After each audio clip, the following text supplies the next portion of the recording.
बिस्मिल्लाहिर्रहमानिर्रहीम अस्सलामुअलैकुम। Welcome to my YouTube channel अबकरी वजीफ़ा।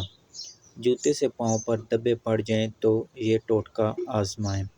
अगर जूतों की वजह से पाँव पर धब्बे पड़ जाएं यानी कि निशानात, तो इसके लिए 4 बड़े चम्मच ग्लिसरीन में 1 बड़े लीमू का रस मिलाकर किसी शीशी में रख लें। रोज़ाना इस मिक्सचर से पाँव के धब्बों पर मालिश करें, बाद में पाँव धो लें। चंद दिन में पाँव साफ़ हो जाएंगे।